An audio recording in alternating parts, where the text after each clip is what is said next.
Sit down, son. Don't look at your watch. Your meetings can wait, but the train I'm waiting for, it doesn't have a schedule. I'm 90 years old today. My bags have been packed for a long time. I'm not afraid of the dark, but I am terrified of leaving you in a world that has forgotten what a man is supposed to be.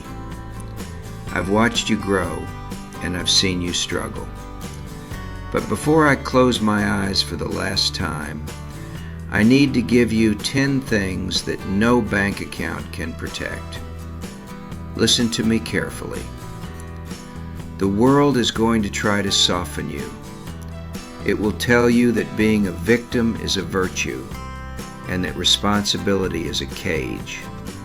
They are lying to you. I've built empires, and I've watched them burn to the ground. I've made millions, and I've had to count pennies for a loaf of bread. But the greatest things I'm leaving you aren't in my will. They are right here, in my scars.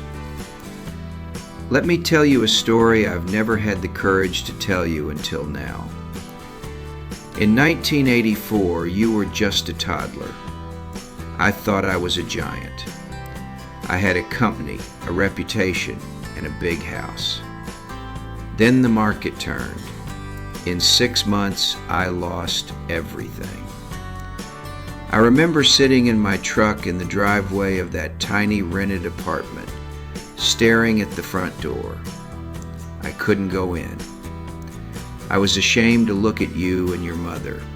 I felt like a failure. I spent 3 years being a bitter man. I blamed the banks. I blamed the government. I even blamed your mother for nagging me. I was a boy in a man's body looking for a scapegoat. One night, your mother found me in the garage with a bottle of whiskey. She didn't hug me. She looked me dead in the eye and said, "If you want to be a victim, go find another family. My son needs a father, not a martyr."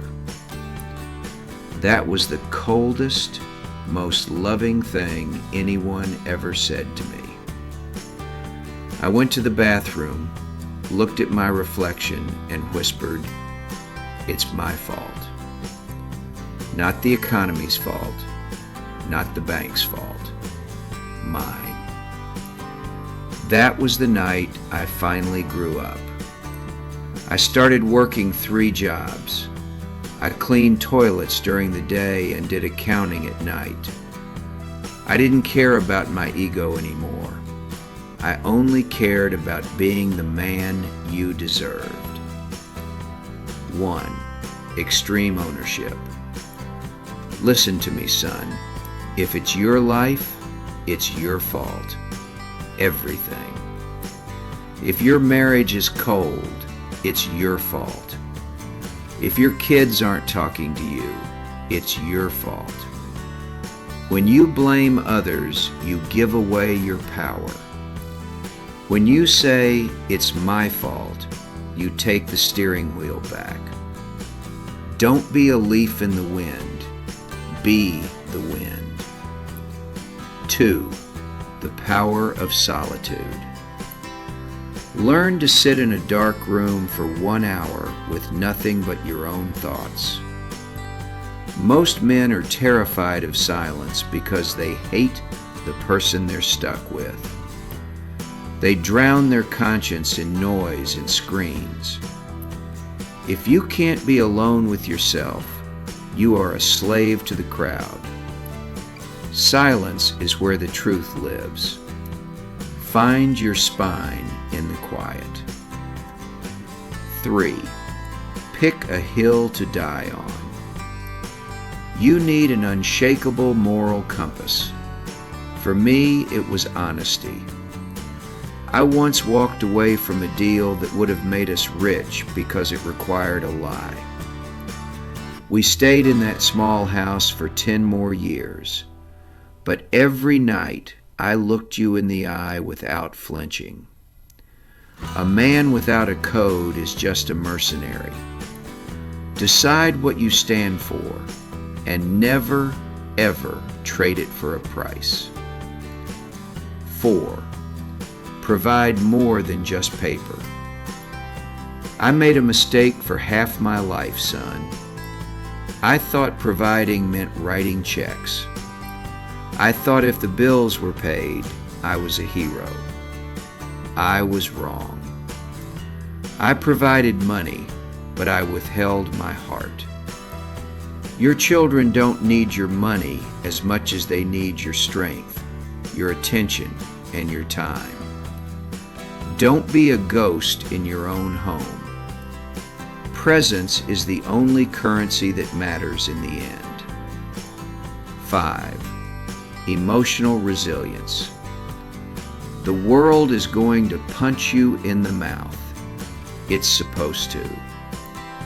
When your heart is broken, or when you lose someone you love, do not ask, "Why me?" Ask, "What now?"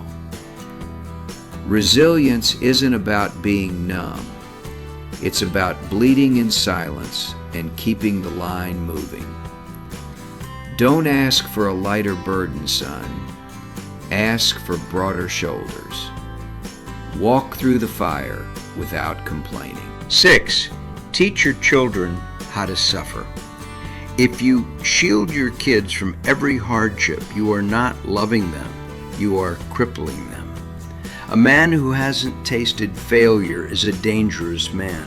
Let them get dirty. Let them lose. Let them feel the cold. Your job isn't to prepare the path for the child, but to prepare the child for the path. If they never learn to fight, they will never know they can win. 7. Guard your inner circle. You are the average of the 5 men you spend the most time with. If your friends are cowards, you will become a coward.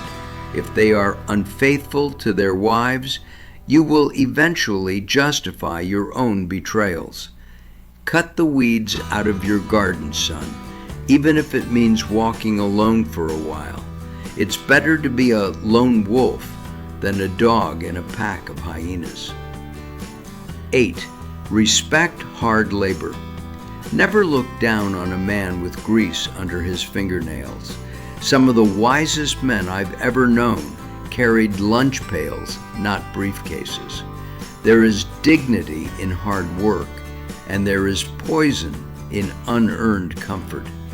If you ever feel lost, go build something with your hands. Sweat has a way of cleaning a dirty soul. Don't be too educated to work. 9. Forgive me. I wasn't the perfect father. I worked too much. I yelled when I should have listened. I was cold when you needed warmth. But holding on to that resentment is like drinking poison and waiting for me to die. It only hurts you, son. Forgive me, not because I deserve it, but because you deserve to be free from the weight of my ghosts. Don't carry my mistakes into your own house. 10.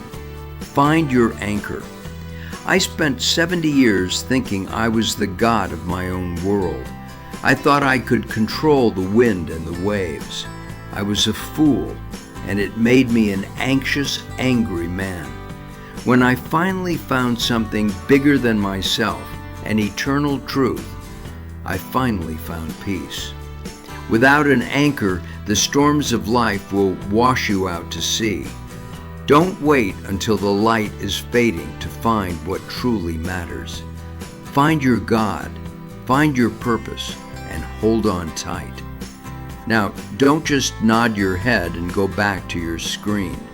If you love me, do these 3 things starting tomorrow. First, wake up an hour earlier. Spend it in silence, owning your life. Second, go to your wife and your children. Look them in the eye and ask, "How can I be a better man for you?" And then, shut up and listen. Really listen. Third, find the hardest task you've been avoiding and finish it. No excuses, no delays. A man is defined by the things he finishes, not the things he starts. Go build your legacy, son, one brick at a time. The train is here, son. I can hear the engine. I won't be here to catch you next time you fall. My voice will be nothing but a memory. But if you carry these 10 anchors, you will never be lost. Build your spine, not just your bank account. Make me proud while there is still light. Go now. I love you.